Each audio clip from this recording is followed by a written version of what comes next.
사랑하는 여러분, 6월 2일 화요일 하루 10분 예배를 우리 하나 앞에 드리겠습니다. 다 같이 사도신경으로 신앙 고백하시겠습니다. 나는 전능하신 아버지 하나님 천지의 창조주를 믿습니다. 나는 그 유일하신 아들 우리 주 예수 그리스도를 믿습니다. 그는 성령으로 잉태되어 동정녀 마리아에게서 나시고 본디오 빌라도에게 고난을 받아 십자가에 못 박혀 죽으시고 장사된 지 사흘 만에 죽은 자 가운데서 다시 살아나셨으며 하늘에 오르시어 전능하신 아버지 하나님 우편에 앉아 계시다가 거기로부터 살아있는 자와 죽은 자를 심판하러 오십니다. 나는 성령을 믿으며 거룩한 공교회와 성도의 교제와 죄를 용서받는 것과 몸의 부활과 영생을 믿습니다. 아멘. 우리 찬송가 269장입니다. 찬송가 269장 그 참혹한 십자가에 우리 1절만 찬양으로 하나님께 영광 돌리겠습니다. 그 참혹한 십자가에 주 달려 흘린 피 샘물같이 늘 흘러서 죄 씻어 주시네. 값없어도 다 나와서 내 죄를 고하면 흰 눈보다 더 희도로 참 성결 얻으리. 나 믿노라 나 믿노라 그 보혈 공로를 흠없어도 피 흘리사 날 구원하셨네. 아멘. 우리 기도할까요? 주님 고맙습니다. 우리가 많이 부족하고 죄도 많은데 예수의 그 보혈의 공로, 그 피를 힘입어서 하나님 다시 한번 순결함을 얻고 하나님 앞에 나아갑니다. 아버지 앞에 나아갈 수 있는 용기를 주신 그 예수의 피를 우리가 붙들고 나아갈 때마다 하나님 깊이 만나게 하시고 주님의 은혜 받게 하시고 주의 능력으로 이 세상을 힘있게 살아가게 하여 주시옵소서. 예수님 이름으로 기도합니다. 아멘. 오늘 우리 계신 하나님 말씀은 사사기입니다. 사사기 17장 1절부터 6절입니다. 사사기 17장 1절에서 6절. 제가 여러분을 위하여 봉독해 드리겠습니다.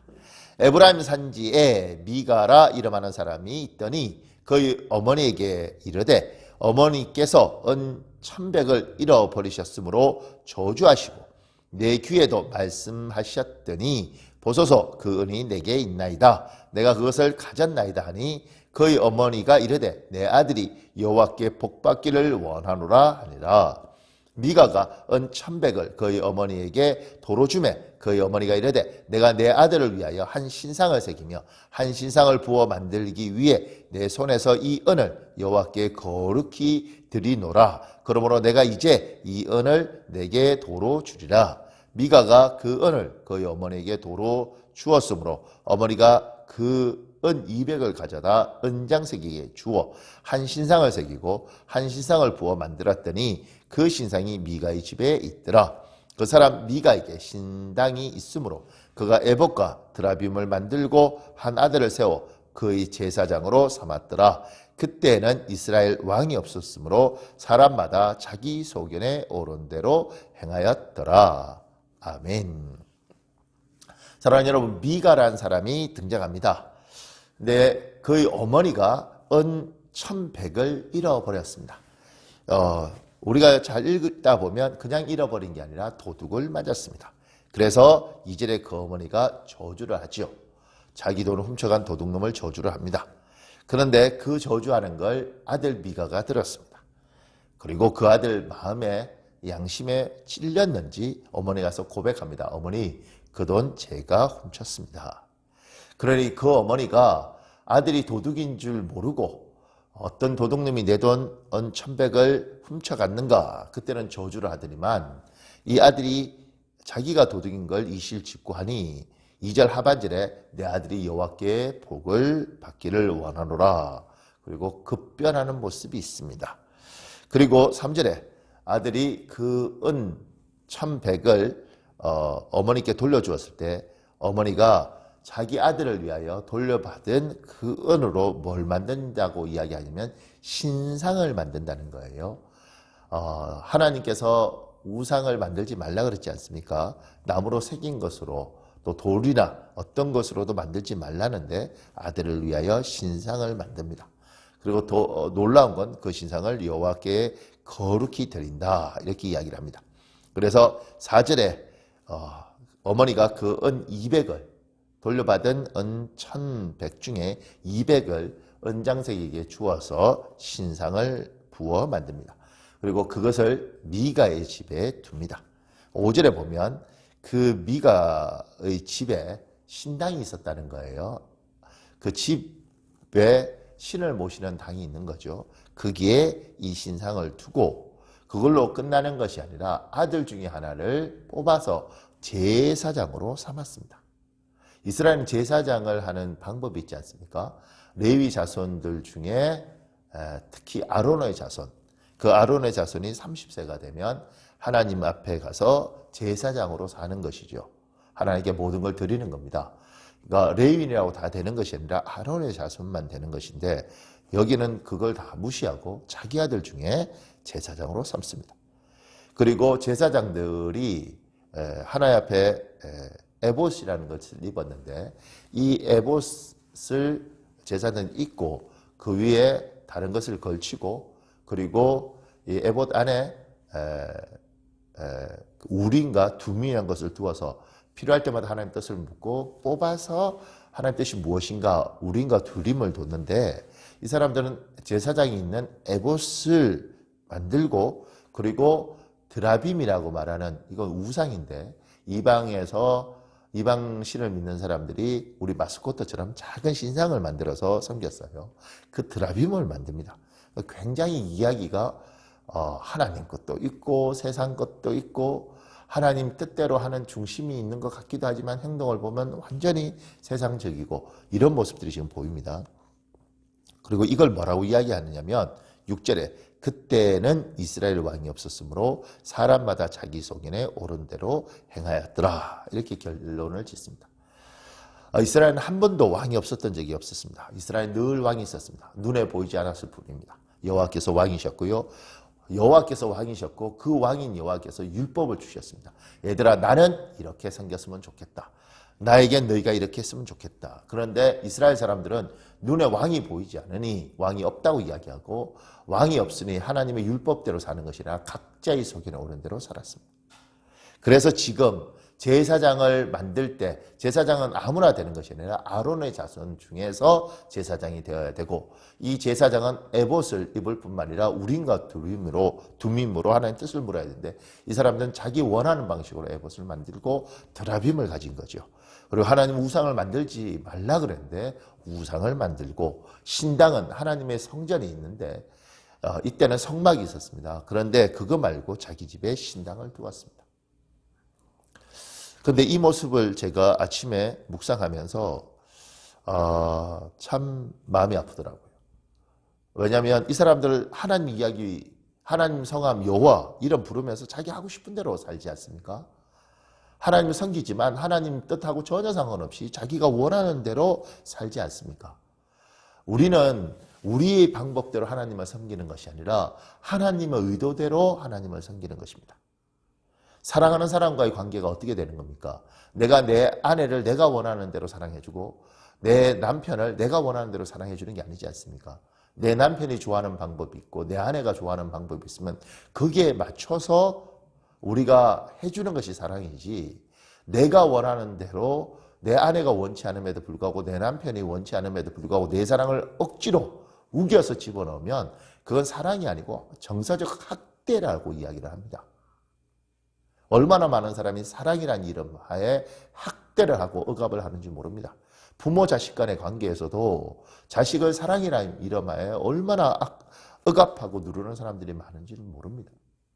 사랑하는 게 아니죠. 사랑은 그 사람이 무엇을 원하는지 알고 그가 원하는 방식을 이해하고 그리고 그가 바라는 바대로 해주는 것이 사랑인 것이죠.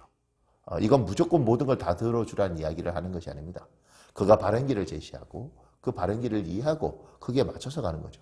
하나님 분명히 율례로, 율법으로 이스라엘 백성에게 어떻게 하나님을 섬기는 것인지, 성전을 어떻게 짓고 성막을 어떻게 짓고, 그리고 제사장은 누굴 선택하고, 성전 봉사를 위해서 레위는 어떻게 하고, 하나님 이스라엘 백성에게 십계명을 주면서 하나님을 어떻게 섬기는 건지, 신명기를 주면서 하나님을 섬기는 방법이 무엇인지, 제사를 어떻게 지내는지 하나님 다 설명하셨어요.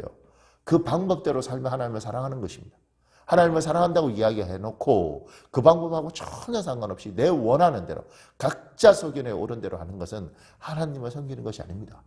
그래서 마태복음에 이야기하는 거예요. 주님이 임재하셨을 때 주여 우리가 주의 이름으로 귀신을 내어 쫓고 이적을 행하고 기적을 행했다고 이야기하지 않습니까? 하나님 그들에게 뭐라고 이야기합니까? 주여 주여 하는 자마다 하나님 나라에 들어갈 것이 아니다. 왜냐하면 너희는 각자의 소견에 옳은 대로 네가 원하는 방법대로 살았다는 거예요. 저는 이게 두렵습니다. 정말 열심히 목사로 충성했고 교회를 섬겼는데 하나님께서 박 목사 너는 네가 원하는 대로 살았지 않냐.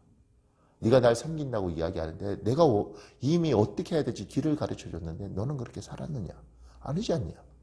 그건 나를 사랑하는 것이 아니었다. 이게 두렵습니다. 지금 교회에 열심히 충성한 수없이 많은 사람들이 있지 않습니까?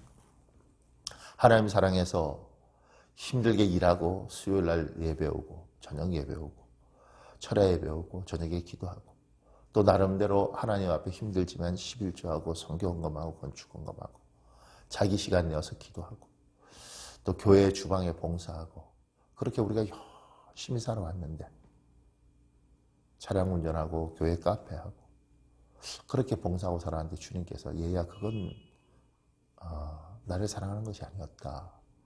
이렇게 말하면 너무 우리 외로울 것 같습니다. 사랑하는 여러분, 그래서 우리가 말씀을 듣고 말씀을 묵상하고 하나님이 원하는 게 무엇일까? 이게 맞는 방법일까? 이렇게 하는 것이 하나님 보시기에 기쁠 것인가? 우리 늘 이 고민을 하는 겁니다.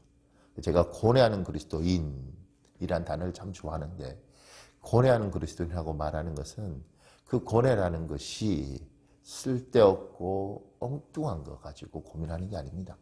내 잘못과 내 실수를 만회하기 위해서 고민하는 것이 아닙니다. 하나님의 뜻이 무엇일까? 이래도 되는 것일까? 잘 되면 잘 될수록 복을 받으면 받을수록 하나님이 원하는 게 이게 맞나? 성경은 분명히 이렇게 이야기하고 있는데 이게 맞겠지? 그렇게 이게 하나님의 뜻이겠지? 그렇게 고민하면서 가는 것이죠. 그렇게 천국 가는 그날까지 그 고뇌하면서 하나님의 뜻을 상고하면서 가다가 천국 문 앞에 서면 우리 주께서 말씀하시는 겁니다. 애썼다, 수고했다. 하나님 저는 하나님 뜻을 잘 몰랐고요. 최선을 다해서 나름대로 노력했습니다. 그때 주께서 애썼다, 수고했다. 그 말 한마디면 충분하지 않을까 싶습니다. 하루 종일 힘들게 일했는데 집에 들어왔을 때 아내가 또는 남편이 또 아이들이 엄마 아빠 수고하셨어요. 애쓰셨어요. 고마워요. 그 말 한마디면 충분하지 않겠습니까?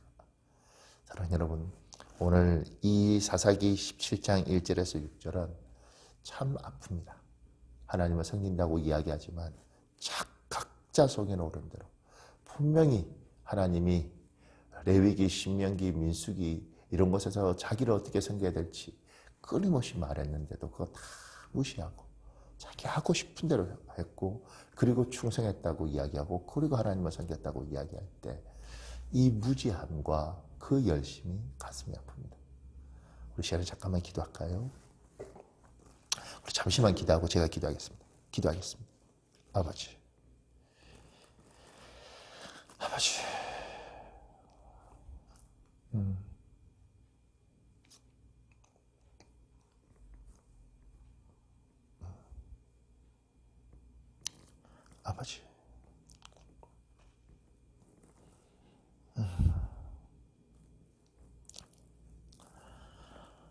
제가 잠깐만 기도하겠습니다. 하나님 두렵고 떨림으로 하나님 앞에 씁니다.